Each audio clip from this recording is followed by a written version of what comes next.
第一组上场的选手是修睿、小帕和哈财。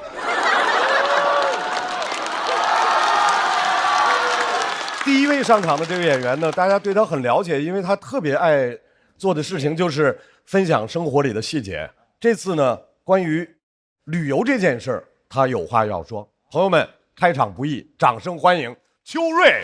秋瑞，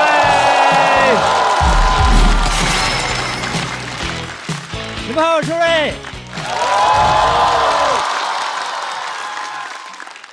我发现现在出去玩一趟比上班还累。放假前先得调休，非要调的话，能不能让我自己调？我上半年先把50多个周末放完，下半年就调明年的。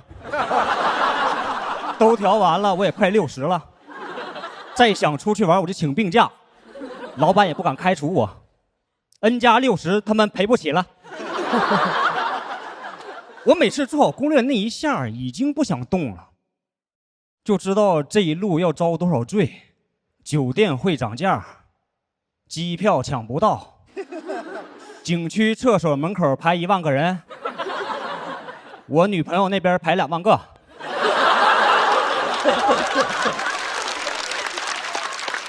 我能带出多少行李还要被飞机限制，什么21寸10公斤。我有时候就琢磨这个标准是咋定出来的呢？又有体积又有重量，你是要卡我密度哦？我拿笔算了一下哦，0.23。知道什么东西的密度是0.23吗？棉花呀。啥意思？我带的这一箱衣服里，只要有1件不是纯棉的，就交钱了。我有时候也想穿一件的确良的衬衫啊。就这点额度就够你自己出差用的，跟女朋友出去玩肯定不够用。这时候往出扔谁的衣服呢？关键是扔我的衣服也解决不了问题啊。你们也知道，男的衣服本来在行李箱里也不占地儿啊。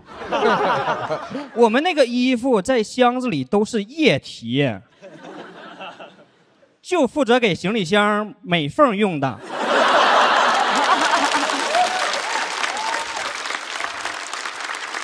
就是人就是带了一双鞋啊，我才可以多带2双袜子塞里边。我哪带过鞋呀？我有时候换洗衣服都不够用啊。但是人家要带那种热水壶，跟我说酒店的热水壶有人在里边洗内裤。他要不跟我提这个信息啊，我都没想到热水壶里可以放内裤。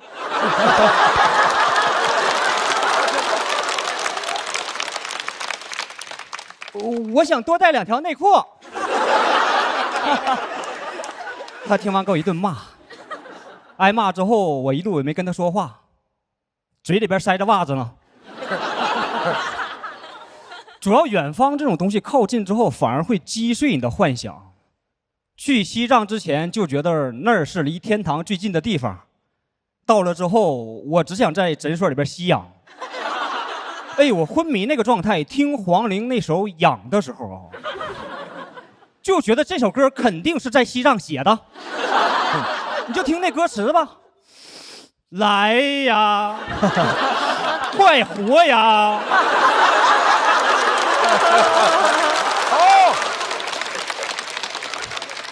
我是背着氧气瓶上的雪山啊，那天风没给我吹死啊。他们一个个穿的都是冲锋衣，我就几件纯棉的衣服。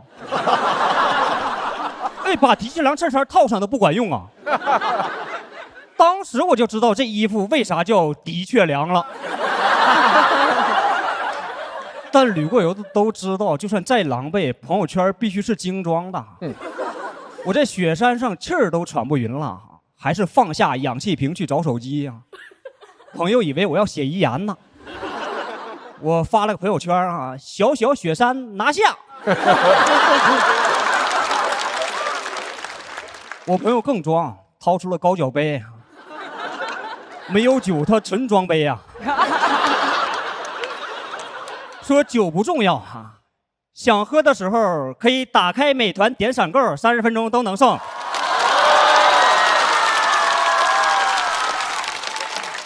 你想装到位，肯定还得出片嘛。我之前是不卷颜值这个赛道的，就这帮脱口秀男演员啊，很难让你有容貌焦虑啊。好不容易有点焦虑啊，互相看一眼，好了。但最近这个丑男联盟出叛徒了，有人学会化妆了呀。我们找的同一个旅拍啊，摄影师拍完说让我们一起瞅瞅，我说我们原来是瞅瞅，但有人已经帅了。我挑了半天，一张满意的也选不出来啊，就在那块嘟囔啊。这张太好看了，不像我；这张太像我了，不好看。就没参与修图这个环节啊。但 P 图这个事儿，你自己要是不参与，朋友是真不管你啊。都给我 P 弯了。但咱能接受啊，这作品咱自己没付出努力嘛。我有点接受不了朋友圈它有评论功能啊。那帮脱口秀演员嘴多脏啊！有一个人用一句话，没有脏字儿，就把我们照片里所有人全骂了。他说感觉这张合影里呀，就秋瑞最像他自己。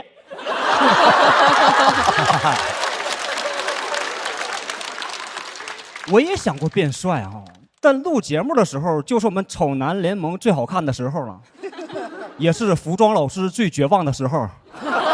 人家别的工作都是10个晴天啊，全员加速中，然后是我们啊，对比太明显了。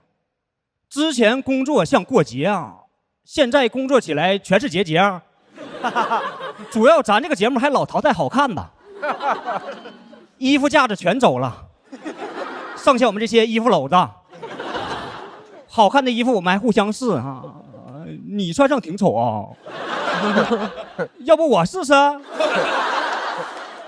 服装老师都懵了，说这衣服吴磊穿的时候也不丑啊，到底哪儿丑啊？后来这个答案是我在小某书上发现的，你要不用一次这种脏东西啊，都不知道咱这张脸后边能接这么多贬义词啊。说我面中扁平，口角下垂，鼻孔外露但鼻基底塌陷。我要在小说中看到这一段外貌描写啊，我还以为这玩意儿是个娃娃鱼呢。你把这么多好词都留给我了，真遇到丑人的时候你用啥呀？绝美吗？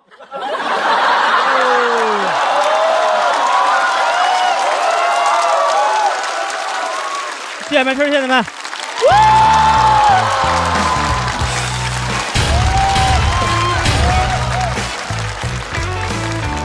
这么个大结局，这不是拿你当底了，把我当底了，没防住，你拿他当朋友，更拿你当底了。周瑞锁票倒计时。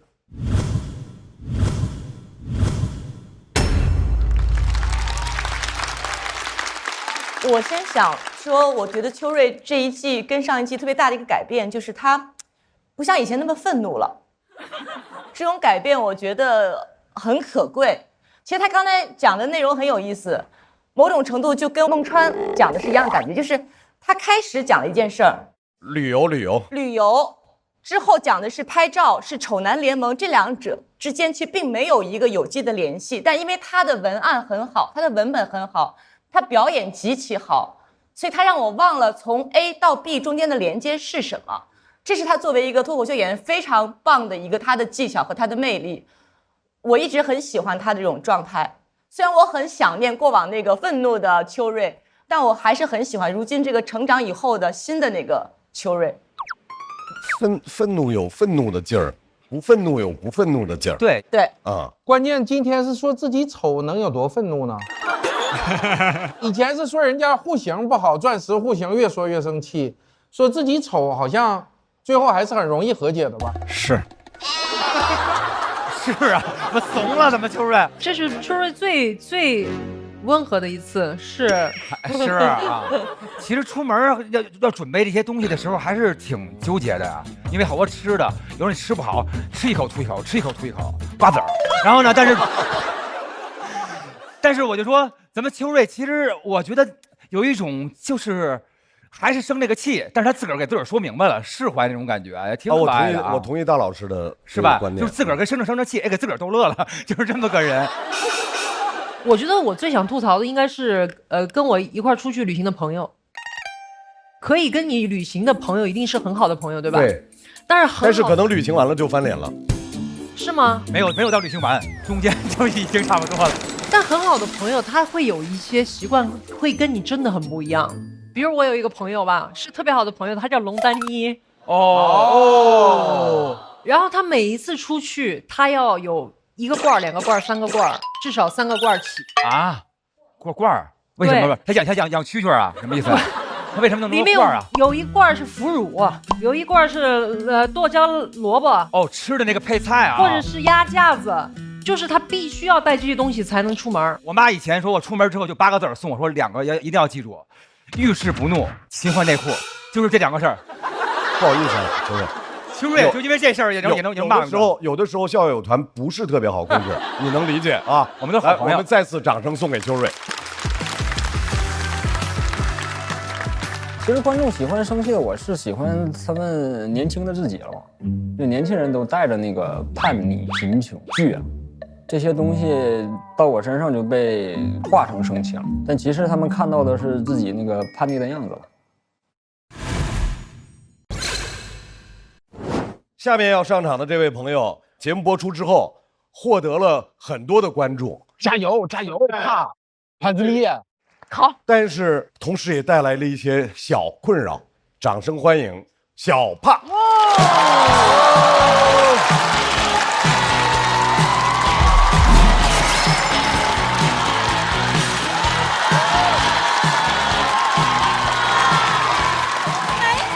大家好，我是小帕。我录这个节目其实特别高兴，因为节目让我遇到了你们，但也有一点小的憋屈，真的好多东西不让讲，怕吓着观众。之前有个段子，我想写大自然中有那么一些螳螂，就是母螳螂会吃了公螳螂这个事儿不让讲，说女观众害怕螳螂，男观众害怕被吃。很多诸如此类的愤怒什么就不让讲，就感觉这个节目它装不下我的愤怒。我的愤怒是个42码的愤怒，这个节目是个36码的节目。就脱口秀的水晶鞋我穿不上，但我真的好想穿，因为只有穿上这双水晶鞋，才能参加那个大年30的舞会。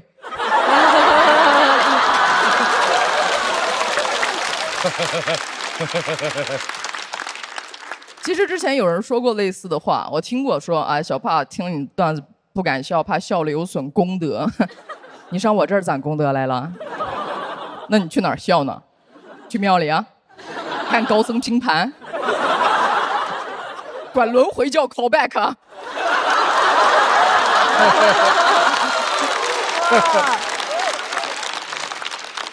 虽然我让大家不要害怕，但最近真的遇到了一点点让我害怕的事情。前段时间特别高兴，我上了鲁豫老师的播客，非常开心，聊了我的过去。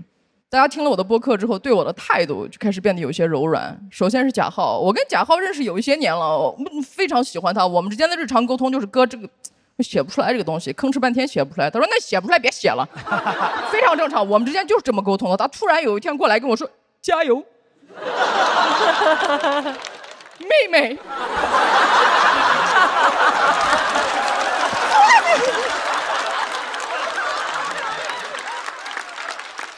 那一刻我就知道，播客上线了。播客之后，紧跟着就是节目播出了，我收获了更多的心疼。好多人说哭了，还把自己哭的照片发给我。我看那个照片，我都纳闷，我们之间是不是有点快了？我不希望我的观众难过，我赶紧安抚他。我说：“哎，我现在过得挺好的，你看我刚点了个60块的外卖。”他回我一句：“哦，你还在吃外卖？”我不习惯这种柔软，朋友们，我这辈子在和命运硬刚，我在和生活打个你死我活，我个西北战狼，阿苏无尽。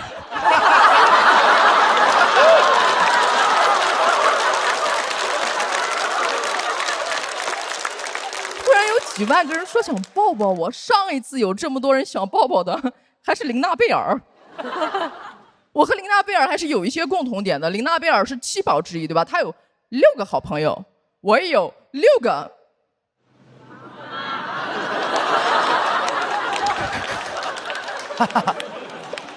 节目播出之后，观众的反应都是啊，好心疼，笑不出来。我理解，观众在关注我的过去、我的经历、我的童年、我的梗呢。没有人在意，朋友们，这些梗都是我连夜写出来的梗啊。经过多少次自我否定、推翻、重建之后写出来的梗，有时候太着急了，写不出来，人真的会哭。我就一边哭一边加梗，一边哭一边加梗，我就哭加梗。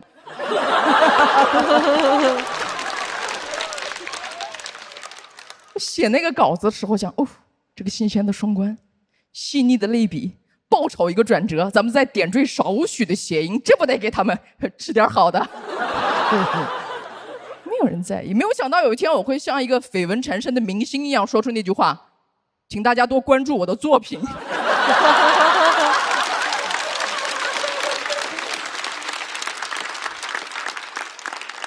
我觉得心疼是一种很珍贵的感情，所以能不能把这个心疼放在我需要的时候，咱们再统一心疼我？比如我拍抽象广告的时候，上一秒还是我的脱口秀后采，山河还在为我流泪，说我看见了小帕眼里的恨，下一秒为什么追我？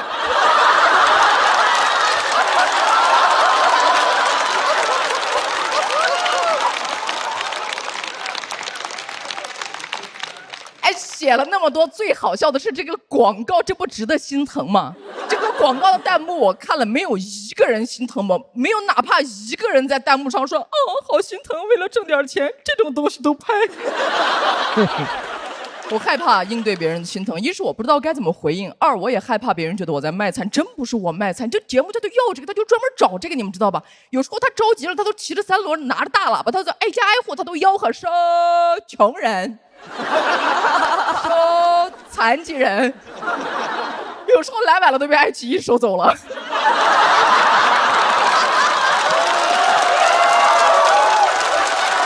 这个好。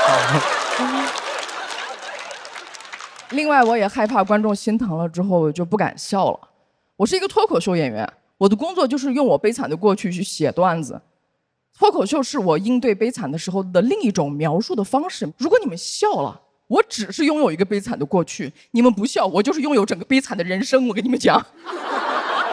脱口秀演员，如果下次你们再看到任何一个脱口秀演员用悲惨那种很惨的经历写段子逗你们笑，你们就放声大笑，就放声大笑。我跟你们讲，这个功德它不亚于放生。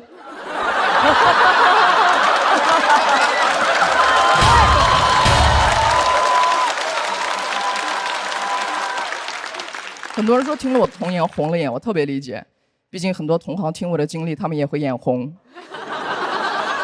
比起怎么回应别人的心疼，我更了解怎么回应别人的嫉妒。别人心疼我，我不知所措；同行嫉妒我，我也没有太努力啦。父母的功劳。我吃了这么多苦，我不知道该拿这些苦干什么。如果一定要拿这些苦干点什么，我打算拿它来开玩笑，因为总不能拿苦来说教吧，对不对？节目播出了之后，我有一些八竿子打不着的亲戚，不知道从哪儿找到我的联系方式，啊，跟我说，哎呀，你能有现在，就是因为你过去吃的苦啊，你不要忘本，之后继续，大概就是这个意思。我用着我仅存的一丁点素质，我跟他掰扯这个事儿。我说，吃苦这个事儿，它最多算是有利有弊，对吧？你不能只看见它的利，你看不见它的弊呀。对方开始跟我掰扯，这不都是利吗？这哪有啥弊呀？哪有啥弊？我说你不就是吗？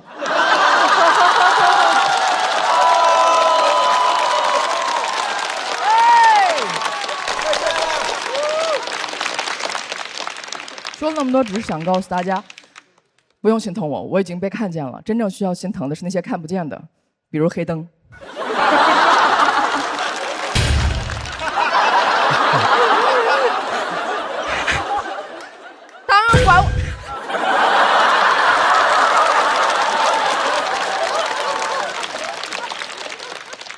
以这个段子为例，他们管我的笑话叫地狱笑话，我不认同，因为没有笑话的地方才是地狱。谢谢大家，我是小帕，谢谢。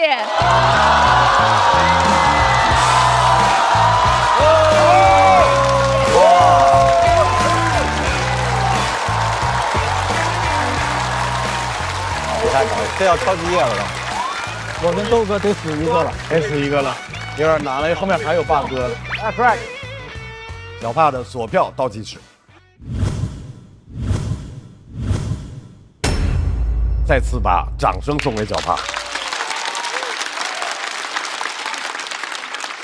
小帕节目播了之后，获得了很多的关注。对对对，你觉得心态有变化吗？有，我现在别人给我发微信，我都秒回，我生怕别人觉得我飘了。也可以说，这个变化也成为了下一阶段创作的素材。对，而且这已经是我第4次站在这个舞台上了，我从来没有享受这个舞台，每次过来都是拼了命的想让大家看见我，求求你们看看我那种状态。这一次我大概有40%左右的成分是想享受一下大家的欢呼。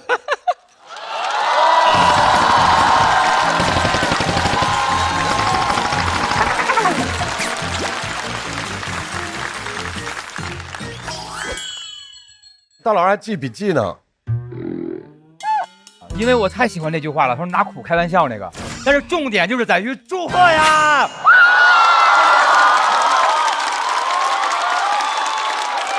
因为大家知道我们这个小帕呀，在第2次的脱口秀的时候说他特别在乎别人的认可，然后那个就是他心中真正一个非常大的一个挣扎。我觉得有这份认可之后，希望你以后一直盛开吧，盛开了。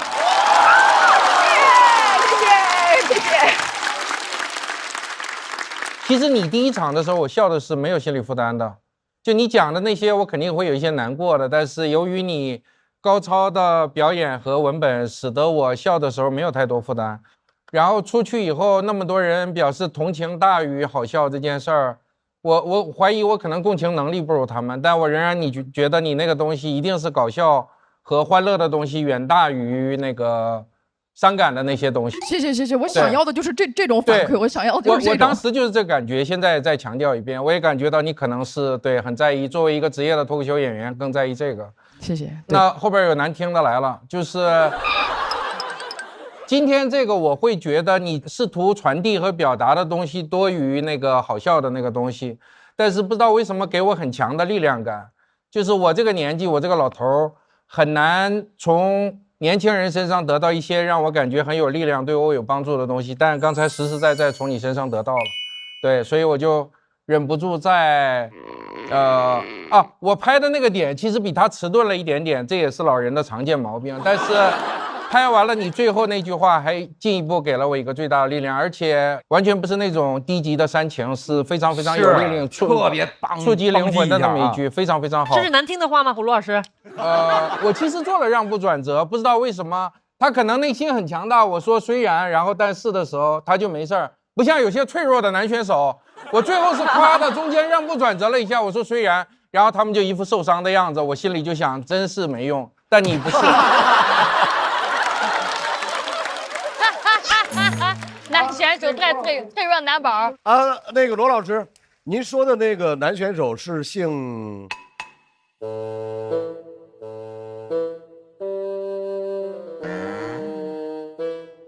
我觉得你既然撞到枪口上，你是其中一个，对。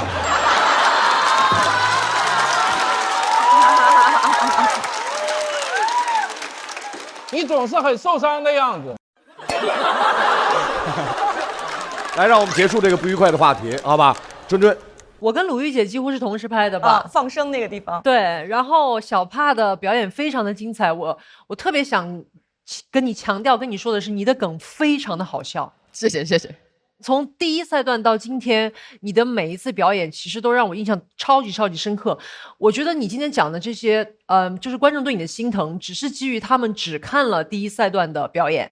但实际上，每一期看这个节目的话，你会发现他的文本、他的表演能力、他在舞台上的一种自己的一种风格。所以我觉得不用着急，我觉得观众看完一定会有更多的认知的。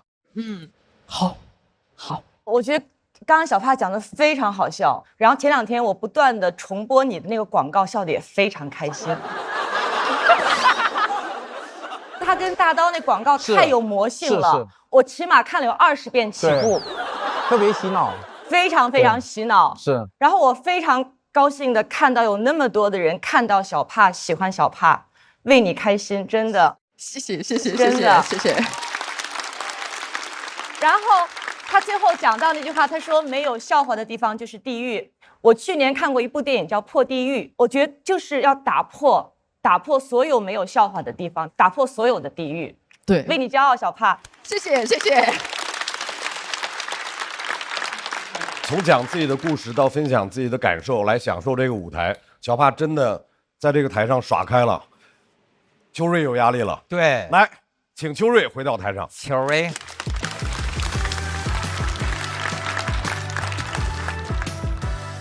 在秋瑞和小帕的表演全部结束之后，我们来看一下两个人的支持票数相差多少。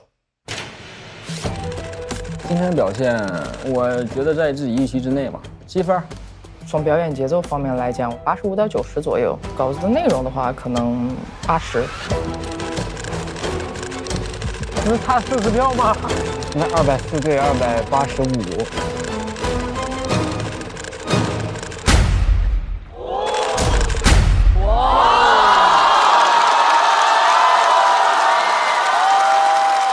小帕288，所以小帕去等候区，秋瑞进入待定区。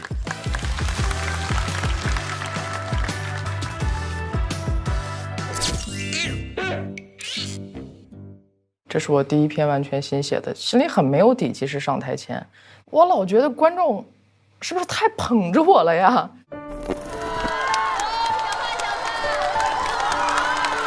我还没有上台，只是绕到台上走到我的座位上的时候，就已经有观众说啊，小帕小帕小帕。以前这个现象我只在徐志胜、呼兰、徐浩伦、谭湘文他们身上见过。真的是我这个内容足够好，去可以得到他们的欢呼吗？还是观众对我的溺爱呢？有请我们的开场演员小帕。